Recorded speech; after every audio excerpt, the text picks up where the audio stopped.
est un grand sujet, bien sûr. Nous y consacrerons une bonne douzaine de réunions. Nous allons d'abord lire dans le psaume 87, le verset 7. Et ceux qui chantent et ceux qui dansent s'écrient: toutes mes sources sont en toi. Autrement dit, toutes mes sources sont en toi, mon Dieu. Dans Jérémie au chapitre 2 et au verset 13, car mon peuple a commis un double péché. Ils m'ont abandonné, moi qui suis une source d'eau vive, pour se creuser des citernes crevassées qui ne retiennent pas l'eau. Moi qui suis une source d'eau vive. Ainsi, l'Écriture, je prends à témoin ces deux passages, mais il y en a beaucoup d'autres, l'Écriture nous informe que Dieu est source pour nous, source de tout bien, source de tout ce qui nous est nécessaire. Toutes mes sources sont en toi.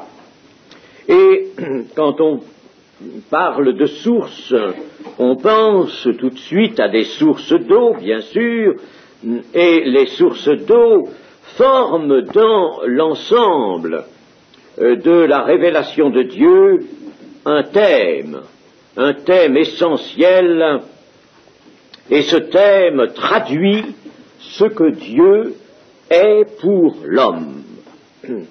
Rappelons-nous ce dernier mot, pourrait-on dire, de la Bible: à celui qui a soif, je donnerai de la source de l'eau de la vie gratuitement. À celui qui a soif, je donnerai de la source de l'eau de la vie gratuitement. Joël annonce pour le millénium qu'une source sortira de la maison de l'Éternel.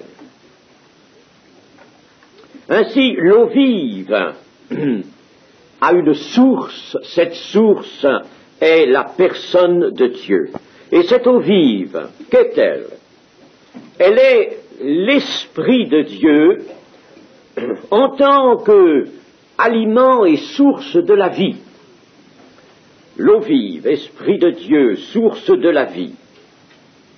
En ce temps, c'est-à-dire avant que le Seigneur ait repris à lui ses élus, l'eau vive nous vient de Dieu. L'eau vive, par conséquent, aliment spirituel, breuvage spirituel, comme dit l'apôtre Paul, vient vers nous et renouvelle, fortifie notre vie en Christ. Ainsi, notre vie chrétienne est une vie divine qui doit être constamment alimentée, abreuvée par cette source qui vient de Dieu. Si la source est coupée, si nous nous coupons de la source, il est certain que la vie va s'étioler. L'homme a été créé pour vivre avec Dieu, et par lui, avec Dieu et par Dieu. Et Jésus-Christ est celui en qui et par qui le lien avec Dieu a été renoué.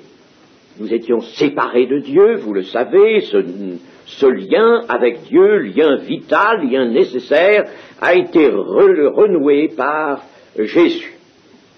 Et la prière prend une place essentielle dans cette relation nouvelle que nous avons avec Dieu par Christ. La prière prend donc une place essentielle. Dieu est source d'eau vive, il est appelé aussi le Père des esprits, et Jésus est appelé le Prince de la vie. Or, la volonté de Dieu c'est que les rachetés de son Fils vivent avec lui, vivent avec Dieu. C'est la volonté de Dieu que ceux qui sont les hommes rachetés de la terre, les régénérés, vivent avec lui, par Jésus-Christ bien sûr, mais vivent avec Dieu. Ça, c'est la volonté de Dieu. Et la prière participe donc au partage avec Dieu, puisque elle est la fonction essentielle de cette relation avec Dieu, alors elle participe au partage, à un partage avec Dieu, au partage de sa vie, au partage de sa volonté. La prière, nous le verrons, mettra la volonté de celui qui prie à l'unisson de celle de Dieu. Le partage de la puissance de Dieu. Dieu ne veut pas garder à lui sa puissance. Il a dit, rien ne vous serait impossible. Il est allé jusque-là, alors que rien n'est impossible, nous le savons, à Dieu seul. Mais rien ne vous serait impossible. Si vous saviez prier avec foi, rien ne vous serait. Donc Dieu veut partager sa puissance, il veut partager sa volonté, partager sa puissance. Et bien entendu, au-dessus de tout, c'est on pourrait dire le couronnement de tout, il veut partager son amour. Et tout cela parce qu'il partage sa vie, bien sûr. Partager son amour. L'Épître aux Hébreux, au chapitre 3 et au verset 14, « Car nous sommes devenus participants de Christ, pourvu que nous retenions fermement jusqu'à la fin l'assurance que nous avions au commencement. » Vous voyez toujours les réserves, je le signale en passant, les réserves qui sont dans l'Écriture et sur lesquelles passent les gens qui professent des théories à caractère, disons, rationnel, des théories selon lesquelles, quand on a le salut, on ne peut pas le perdre. Tout cela n'est pas dans le relief de la révélation, mais nous sommes devenus participants de Christ, pourvu que nous sommes devenus participants de Christ. Donc, vous voyez, il y a une participation, c'est-à-dire un partage. Un partage. Et Pierre dit dans sa deuxième épître, chapitre 1 et verset 4, et il faut lire le verset 3, « Comme sa divine puissance nous a donné tout ce qui contribue à la vie et à la piété. » Voyez-vous, la puissance de Dieu nous a donné tout ce qui contribue, tout ce qui est nécessaire, indispensable à la vie et à la piété, au moyen de la connaissance, c'est-à-dire au moyen d'une relation. La connaissance, c'est une relation, c'est une communion, au moyen de la communion de celui qui nous a appelés par sa propre gloire et par sa vertu, lesquelles nous assurent de sa part les plus grandes et les plus précieuses promesses, afin que, par elles, vous deveniez participants de la nature divine, en fuyant la corruption qui existe dans le monde par la convoitise, afin que vous, par elle, par ces promesses, vous deveniez participants de la nature divine. C'est-à-dire que vous soyez dans le partage avec Dieu. Dieu veut donc partager, que cette idée s'implante en nous, elle est indispensable, nécessaire, c'est la volonté de Dieu de partager.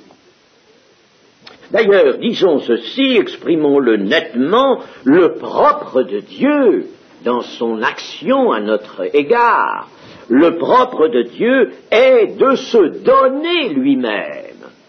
Dieu est le Père des lumières. Et qu'est-ce que fait la lumière?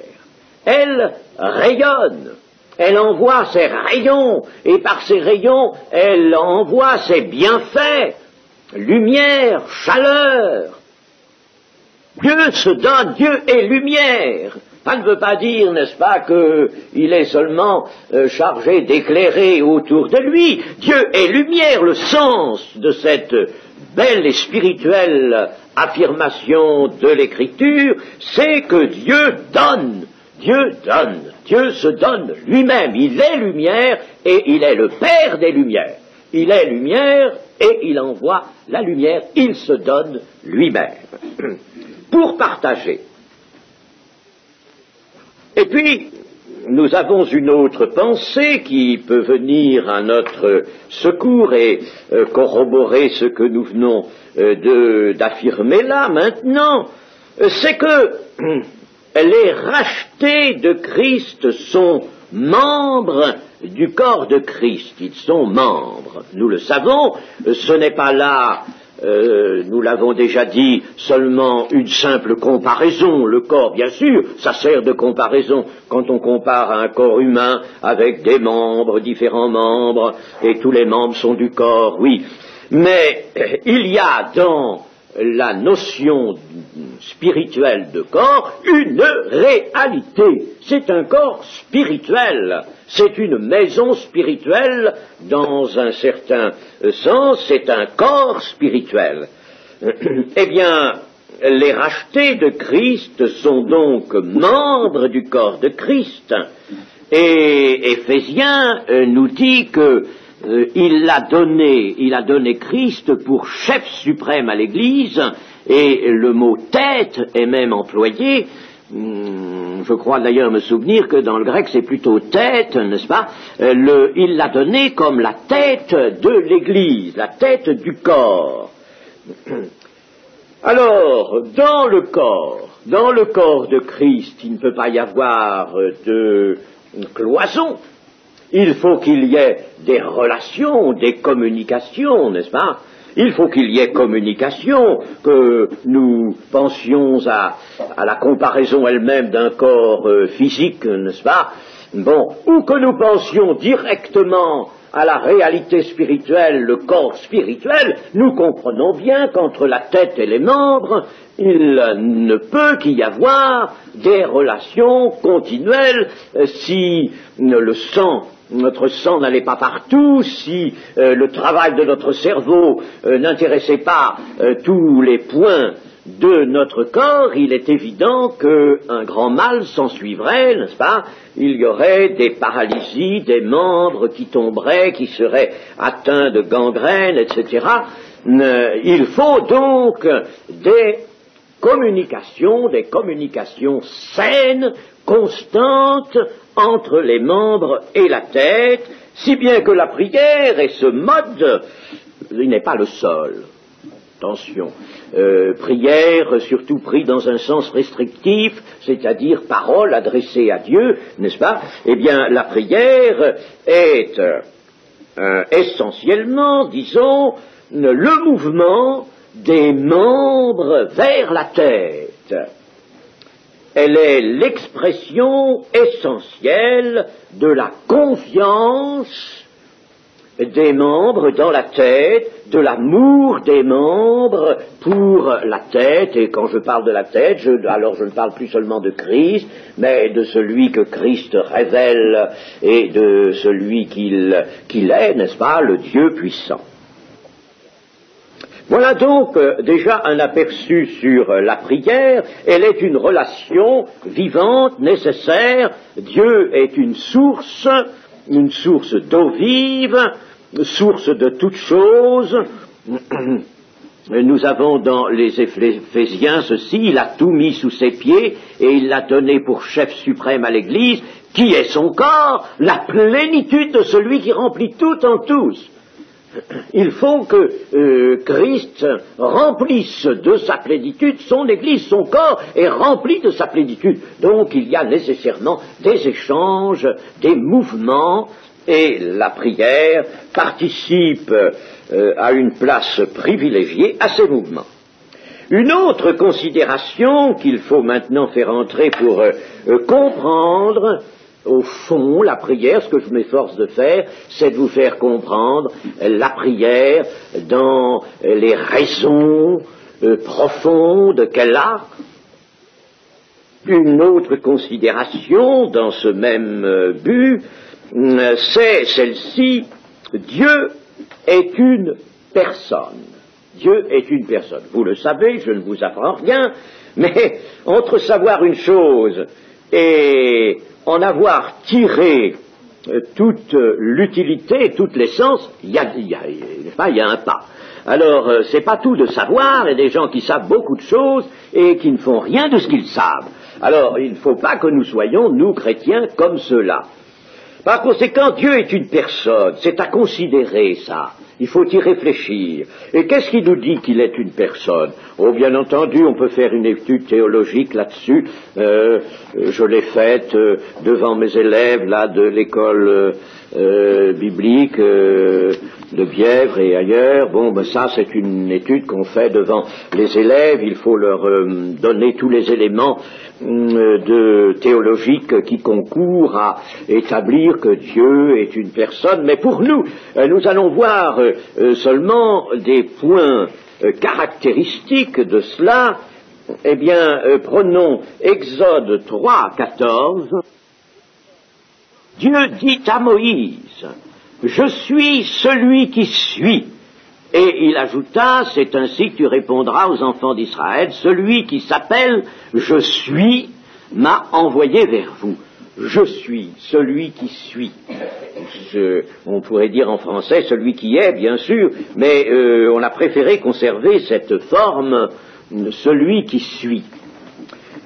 C'est-à-dire celui qui existe, et celui qui existe toujours, si bien qu'on a traduit cette désignation, qui est, vous le savez, sans doute le Yahvé de l'Ancien Testament, YHVH en français, en alphabet français, le tétragramme hébreu, je suis, qui par altération a donné Jéhovah, par altération seulement a donné Jéhovah. On l'a traduit dans nos Bibles par l'Éternel, parce qu'on ne pouvait pas répéter constamment « je suis celui qui suis », alors on a mis l'Éternel. Le Yahvé est traduit dans nos Bibles par l'Éternel, dans l'Ancien Testament.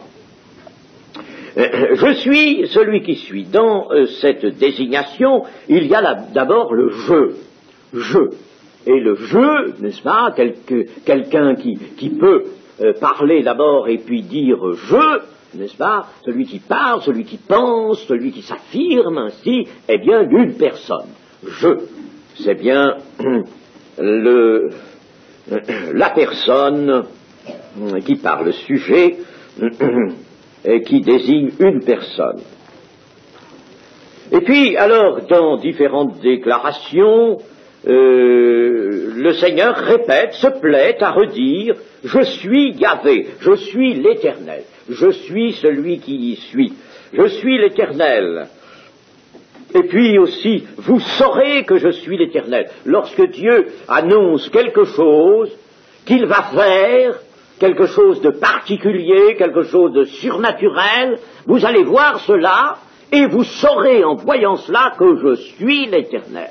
Il a donné par conséquent des manifestations, des preuves de ce qu'il était, l'Éternel, l'Éternel Dieu. Et il dira même, alors dans Ésaïe, nous pourrions nous reporter à Ésaïe, Ésaïe 42, verset 8, « Je suis l'Éternel, c'est là mon nom, et je ne donnerai pas ma gloire à un autre, ni mon honneur aux idoles. » Enfin, on devrait bien se le rappeler, cette déclaration, « Je ne donnerai pas ma gloire à un autre. » Je suis l'Éternel, c'est là mon nom. L'a oublié aujourd'hui, parce qu'on voudrait transporter la gloire de Dieu, on voudrait en couvrir toutes sortes de moyens humains qui sont employés par le diable abondamment, et on voudrait en faire des moyens de Dieu. Moi, je vous déclare, mes amis, que Dieu ne veut pas et n'acceptera jamais cela.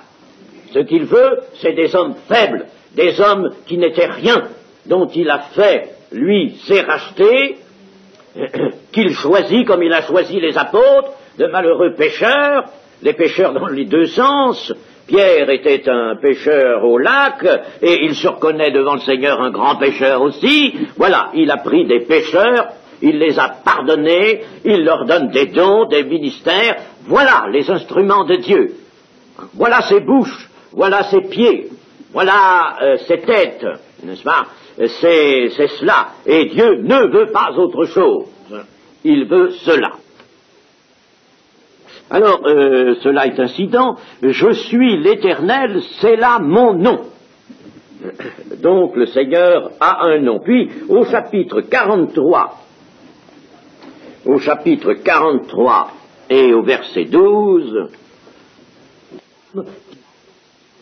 c'est moi qui ai annoncé, sauvé, prédit, ce n'est point parmi vous un Dieu étranger, vous êtes mes témoins, dit l'Éternel, c'est moi qui suis Dieu, je le suis dès le commencement, et nul ne délivre de ma main, j'agirai, qui s'y opposera. Vous voyez que c'est le langage d'une personne.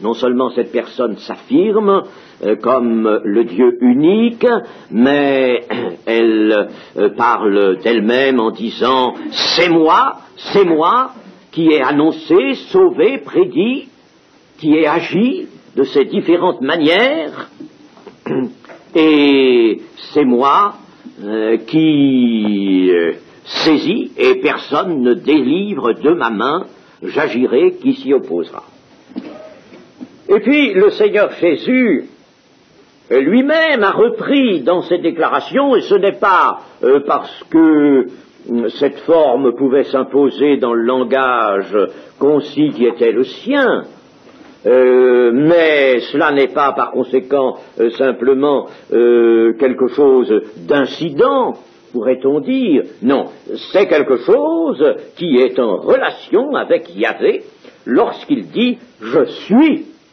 le pain de vie, je suis la porte, je suis le bon berger, je suis la résurrection et la vie. » Et dans le « je suis », il y a le rappel de Yahvé. Ceux qui ne croient pas à la divinité de Dieu, qu'est-ce que vous voulez, sont des gens absolument déconcertants. Des gens qui, devant les yeux desquels un voile malheureusement est tombé. Je suis le chemin, je suis le vrai cep, je suis roi, je suis enfin, n'est-ce pas, l'alpha et l'oméga. Et le Seigneur Jésus l'a dit en terminant, clôturant ce livre, la Bible, le livre de la révélation de Dieu, au chapitre 22, verset 13, « Je suis l'alpha et l'oméga, le premier et le dernier, le commencement et la fin. » Comment un homme, comme le disent ceux qui écartent la divinité et la préexistence par conséquent de Dieu, comment peuvent-ils se concilier leur néfaste idée avec ceci, je suis l'alpha et l'oméga, le premier, le dernier, le commencement et la fin. Et puis là c'est bien Jésus, moi Jésus, j'ai envoyé mon ange pour vous attester ces choses. Celui qui atteste ces choses dit « Oui, je viens bientôt. Amen, viens Seigneur Jésus. » C'est le Dieu unique qui se manifeste tantôt comme le Père, tantôt comme le Fils et tantôt comme le Saint-Esprit, mais chacune de ces personnes pouvant parler à l'autre et parler de l'autre. Eh bien c'est cela, c'est comme ça que la Bible nous instruit et c'est comme ça qu'il faut rester instruit. Je suis. C'est donc, Dieu est donc une personne. Et la prière sera donc une relation utilisant la parole, surtout la parole, mais pas uniquement la parole, nous allons le voir, mais une relation utilisant la parole. La prière est essentiellement une parole vers Dieu. Elle est donc la relation qui utilise la parole de la personne humaine à la personne de Dieu. L'homme a été créé semblable à Dieu, il a été créé par conséquent déjà une personne. Remarquez que les animaux ne sont pas des personnes. Les animaux ne sont pas des personnes. Dans la Genèse, par exemple, Dieu dira de l'homme et à la femme, il sera dit plutôt que Dieu s'adresse à l'homme et à la femme, il leur dit, il leur parle, tandis qu'aux animaux, la formule n'est pas employée. Il ne parle pas aux animaux, il ne dit pas quelque chose aux animaux, n'est-ce pas? Il leur dit à l'homme et à la femme, quand ils sont créés, il leur parle, parce que ce sont des personnes. Alors, il y a donc une relation de la personne humaine à la personne de Dieu par le Saint-Esprit. Par le Saint-Esprit. Le Saint-Esprit qui permet cette liaison. On a quelquefois voulu faire une comparaison avec le téléphone, évidemment elle est un petit peu hasardeuse, mais disons simplement ceci, c'est que si alors nous voulons prendre cette comparaison, nous dirons que, évidemment, pour qu'il puisse y avoir conversation entre deux personnes qui sont éloignées dans l'espace, eh bien, il faut un moyen, un fil, mettons, qui les relie, n'est-ce pas? Eh bien là, il n'y a pas besoin de fil pour les relier, il n'y a pas besoin d'ondes porteuses d'un message non plus, n'est-ce pas? Mais il y a un lien spirituel, un lien d'esprit, et c'est le Saint-Esprit qui assure ce lien. Le Saint-Esprit de Dieu qui est lui-même Dieu. Il permet cette liaison, et on peut dire que le Saint-Esprit est chargé de cela. Cela entre dans sa mission, dans la mission du Saint-Esprit, que de permettre une liaison entre l'homme qui prie et le Dieu qui est prié. Aussi, faut-il réellement avoir audience auprès de Dieu, c'est-à-dire qu'il faut véritablement que le Saint-Esprit soit là. Si nous prions sans que le Saint-Esprit nous assiste, sans qu'il soit là pour établir la relation avec Dieu, nous assurer la présence de Dieu, eh bien, nous prions dans le vide. C'est bien, n'est-ce pas, ce qui se fait partout où l'on prie sans le Saint-Esprit, et on prie sans le Saint-Esprit lorsque déjà on n'a pas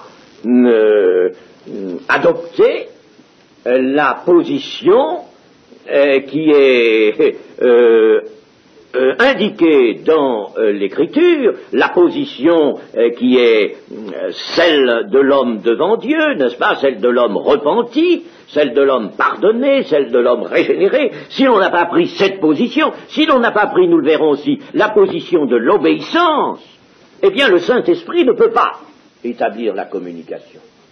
Alors nous prierons dans le vide. Et si l'on a dans le cœur conservé toutes sortes de choses qui sont absolument contraires au renoncement, le renoncement que Jésus a placé à la base de toute vie chrétienne, eh bien, si l'on a gardé ça, le Saint-Esprit n'établit pas la relation, il ne peut pas l'établir, et par conséquent, on prie dans le vide. La puissance du Saint-Esprit est seule capable de nous mettre dans la présence de Dieu. Pour parler à quelqu'un, il faut être devant lui. Eh bien là, il faut que nous soyons devant Dieu, et c'est le Saint-Esprit qui le fait. Par conséquent, vous voyez déjà, n'est-ce pas, cette condition majeure, imposante.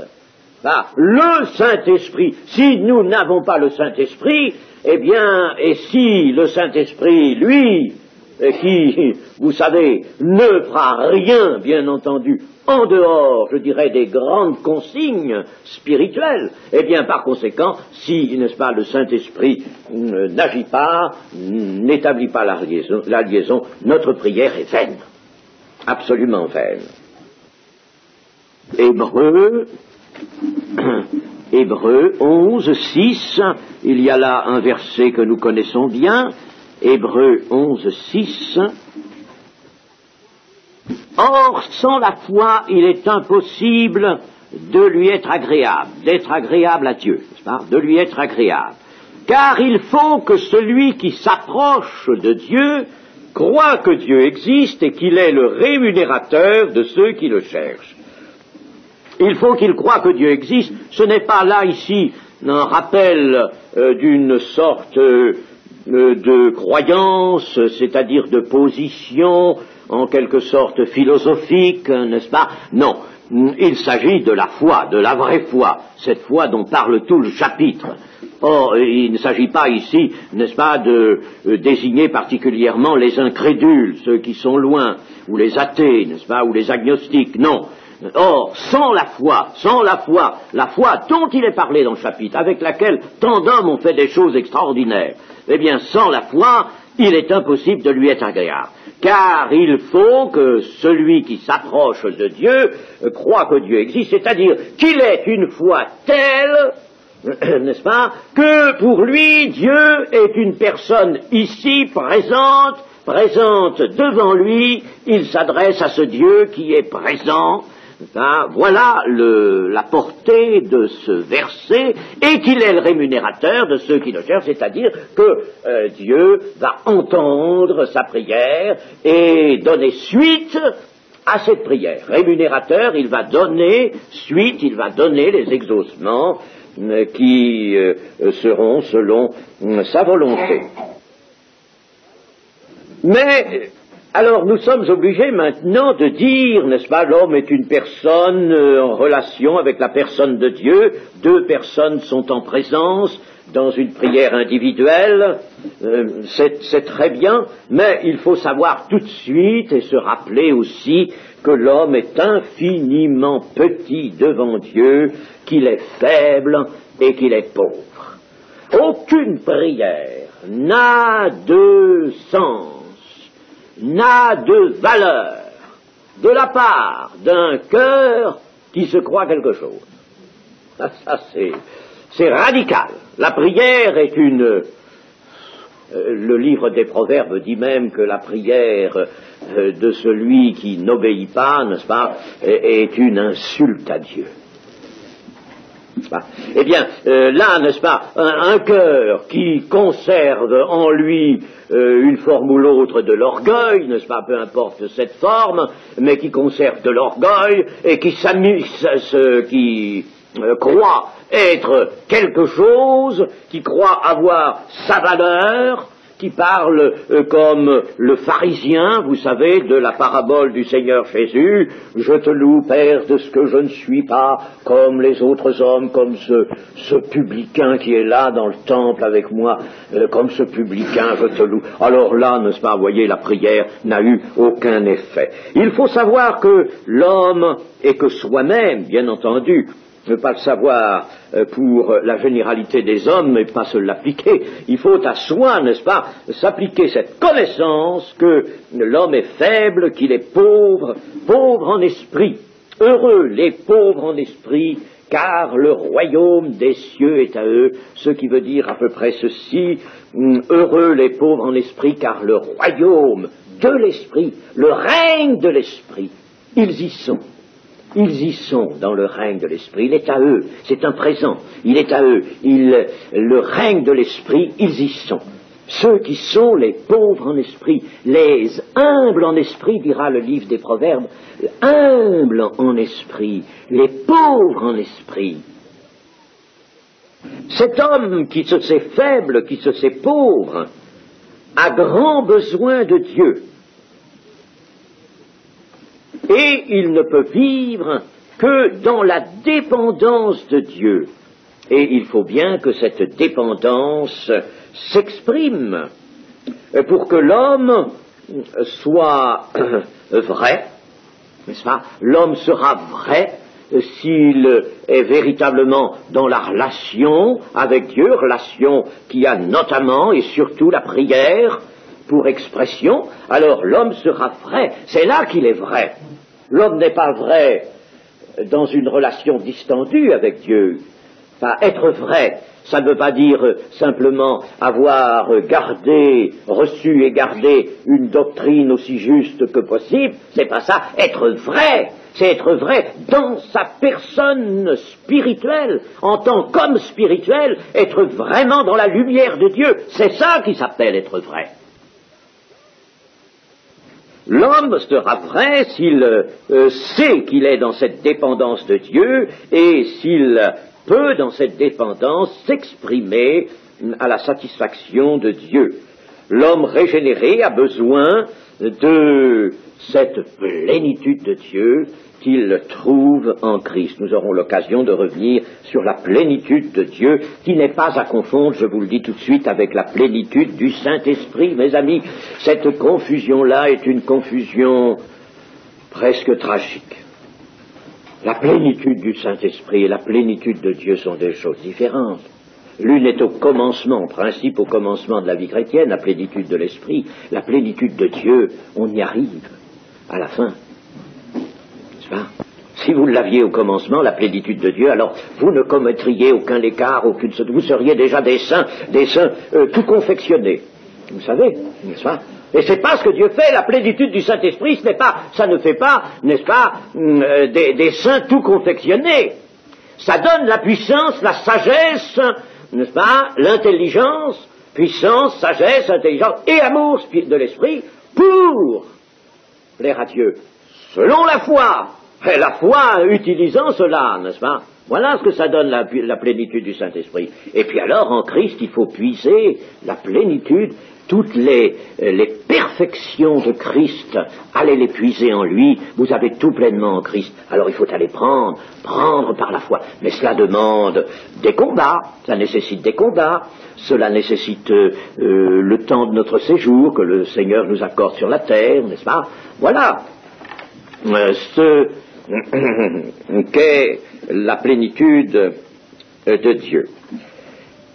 L'apôtre Paul disait, et cela au chapitre 17 des Actes, et au verset 28, chapitre 17 et verset 28, « Car en lui nous avons la vie, le mouvement et l'être... » le 27 alors. « Il a voulu qu'ils cherchassent le Seigneur et qu'ils s'efforçassent de le trouver en tâtonnant, bien qu'il ne soit pas loin de chacun de nous. » Le Seigneur n'est pas loin de chacun de nous.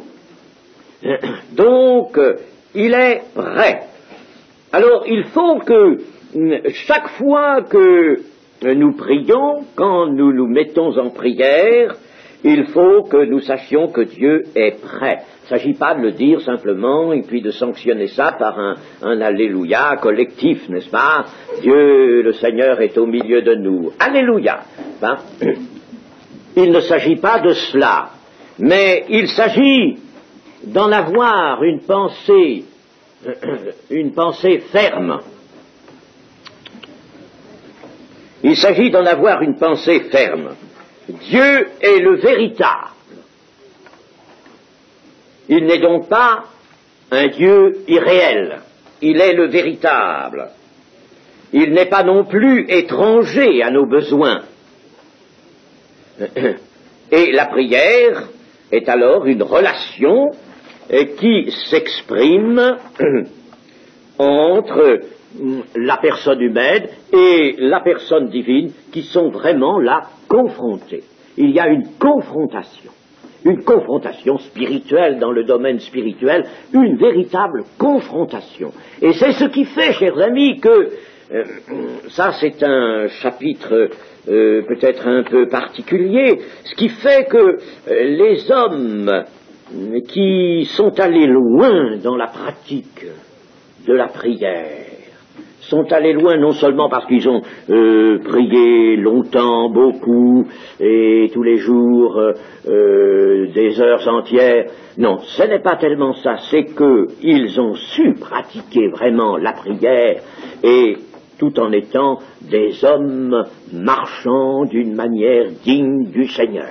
Des hommes obéissants en esprit, n'est-ce pas, et en fait. Et alors, ils sont allés loin dans la prière, et ils ont alors réalisé un véritable contact avec Dieu. Un contact qui s'est traduit par toutes sortes de mouvements dans l'âme, des mouvements, je ne parle pas d'une fausse exaltation, naturellement, exaltation psychique, exaltation mystique, non, mais des joies du Saint-Esprit, n'est-ce pas, un véritable contact avec Dieu, et ils sont même arrivés à obtenir sur le champ la réponse de Dieu. obtenir sur le champ la réponse de Dieu. Nous avons eu ça, fut un temps, dans un groupe de prière qui se réunissait tous les jours. Ça se réunissait tous les soirs, pendant des mois. Eh bien, nous étions un petit groupe de prière et nous avons réalisé cela. Ce n'était pas une voix extérieure qui parlait, c'était la voix de l'un de nous qui prophétisait.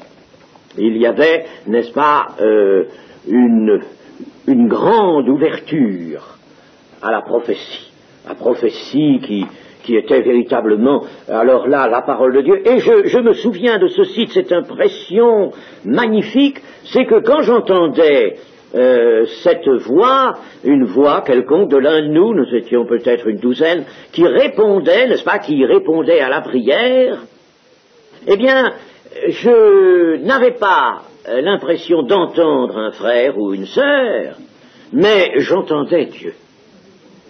J'oubliais absolument, je ne faisais même pas attention à l'identité de la personne qui parlait. C'était Dieu qui parlait. Et c'était magnifique, n'est-ce pas? Absolument magnifique. Le contact était alors là direct, n'est-ce pas? Étroit, solide, avec Dieu. Et c'est à cela qu'il faudrait que nous arrivions, mes amis. Il ne faut pas que, par la force des habitudes, nous retombions dans un mode de prière. On parle, on a l'impression de parler, on ne sait pas trop ce que devient notre langage, n'est-ce pas? On n'a pas du tout le sentiment d'être en la présence de Dieu. Il faut que nous ayons ce sentiment d'être en la présence de Dieu. Et pour cela, à nous, au début, n'est-ce pas, de partir dans la prière comme il faut. Pour terminer ce matin, j'aimerais simplement vous indiquer d'ores et déjà que la prière va revêtir, en plus de ce que nous venons de dire, une utilité. Alors, l'utilité de la prière, ça, elle va être magnifique, n'est-ce pas?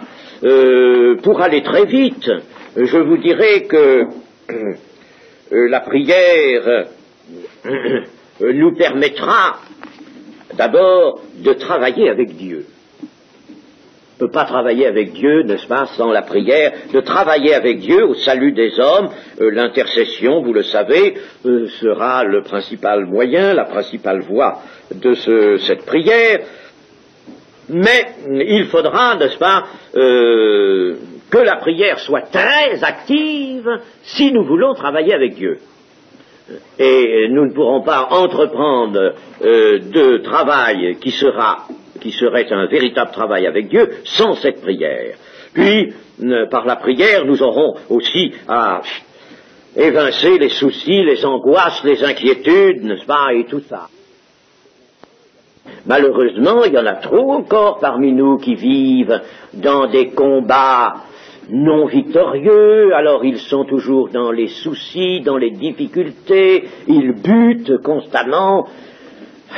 Alors là, il faudrait tout de même qu'il y ait une issue à cette situation-là. Ça ne peut pas durer tout le temps, ça, n'est-ce pas? Et il faut que nos soucis, nous apprenions, comme nous y sommes invités, ne vous inquiétez de rien et en toute chose, faites connaître vos besoins à Dieu, faites-les, là, apportez-les devant Dieu, dites, Seigneur, voilà mes soucis, les voilà mes soucis. Bon, alors Dieu, il les enlève. Alors il faut que nous apprenions ça. Et puis l'utilité de la prière sera d'obtenir le Saint-Esprit, non seulement par un baptême du Saint-Esprit, mais il faudra vivre dans la plénitude du Saint-Esprit. C'est une belle chose de dire je suis baptisé dans le Saint-Esprit, et puis de marquer la date sur une carte, hein? Mais c'est une autre chose que de répondre à l'invitation de Dieu dans les Éphésiens 5, soyez remplis du Saint-Esprit, maintenant, en tout temps, soyez remplis. Sentir en soi la présence du Saint-Esprit, quand on ne la sent plus, on est malheureux. Alors, ça, la prière permettra d'obtenir et de rester dans la plénitude du Saint-Esprit, de demeurer dans la puissance du Saint-Esprit. Puis la prière aura un rôle de protection énorme. Un grand rôle de protection. Une protection sur nous, une protection sur nos proches. Oh, nous pouvons faire un bien énorme dans ce domaine-là, un bien énorme, protéger nos enfants. Puis, nous avons à assurer notre propre croissance spirituelle. La croissance spirituelle, elle a un besoin énorme de la prière, pauvres et misérables que nous sommes. Nous avons besoin, n'est-ce pas, d'une croissance spirituelle, tout cela. Je ne veux pas vous citer les textes maintenant, mais il y en a. Et puis, nous avons, pour toute action, je parlais tout à l'heure de travailler avec Dieu, mais il y a des actions de toutes sortes qui sont à faire, parce que nous manifestons dans la vie. Alors, quelles que soient les actions, que ce soit d'abord l'exercice d'un ministère, le témoignage de toute l'Église, eh bien, la prière va ouvrir les écluses des cieux, comme on dit souvent, c'est-à-dire une source de puissance pour l'action. Pour l'action. Mon Père agit, moi aussi j'agis. Nous devrions dire, le Seigneur Jésus agit, nous aussi nous agissons, et de la même manière, avec la même puissance. Et c'est parce qu'il agit que nous agissons. Il est la tête de l'Église, mon Père agit, moi aussi j'agis. Eh bien, c'est la même chose pour nous, la même chose, n'est-ce pas? Et puis enfin, les difficultés survenant dans l'Église, difficultés qui sont à vaincre, oh là là. L'Église est la colonne et l'appui de la vérité. Ah, quel rôle, n'est-ce pas? Alors là, il y a des difficultés à vaincre, il y a des fausses doctrines qu'il ne faut pas laisser comme ça dans l'Église, laisser s'éterniser. Il faut les balayer. On balaye le sol de la salle, il faut balayer le sol spirituel, je pourrais dire, le terrain spirituel sur lequel l'Église se tient, n'est-ce pas, de toutes les fausses doctrines. Il y a des divisions qui sont en germe. Par la prière, il faut briser tout ça, il ne faut pas attendre que ça se manifeste. Si on attend que le mal soit fait, n'est-ce pas, on a laissé victoire à l'ennemi. Mais il faut cela, le relâchement de la foi, on le constatera dans toutes les assemblées, ça. Il y aura toujours des gens qui vont se relâcher, parce que le plus dur dans la vie chrétienne, c'est de durer. Le plus difficile, c'est de subsister, de persévérer jusqu'à la fin. On a vu tout à l'heure, pourvu que, n'est-ce pas? Si vous maintenez fermement ce que vous avez reçu du Seigneur, alors il y a tout cela, le péché de l'un ou de l'autre, il y aura des frères, des sœurs et nous-mêmes qui pourront tomber dans le péché, n'est-ce pas? Eh bien, la prière est là, mes amis, pour se secourir, s'aider les uns les autres. C'est ça l'Église. Et puis, la prière permettra de déraciner, par conséquent, les hérésies, de balayer les jalousies, les animosités, les malentendus, et de ramener le flot vivifiant de la grâce divine dans l'Église constamment. Alors, chers amis, quand nous sommes en commun, ne prions plus pour mon cousin, ma cousine, pour mon grand-mère, ma grand-mère, ou pour qui vous voudrez, n'est-ce pas? Gardez ça pour votre prière personnelle, c'est légitime que vous pensiez à ceux qui souffrent et qui sont malades. Toujours est-il qu'il faut le faire avec intelligence, en sachant, n'est-ce pas, se laissant guider par l'esprit. Attention, ne pas prier pour les irréductibles de la même manière que l'on prie pour ceux qui se sont ouverts au Seigneur, n'est-ce pas? Bon, mais ceci étant, quand nous sommes en commun, nous avons tout cela à faire. Nous avons tout cela. Il ne faut pas que nos églises déclinent. Et si elles déclinent, c'est parce que la prière n'a pas fait son rôle, n'a pas joué son rôle, n'est-ce pas? Alors il faut absolument, par la prière, ramener la grâce divine comme un flot. On parle souvent d'un flot, n'est-ce pas? Le flot de l'amour de Dieu. Eh bien, cela, il le faut par la prière. Amen.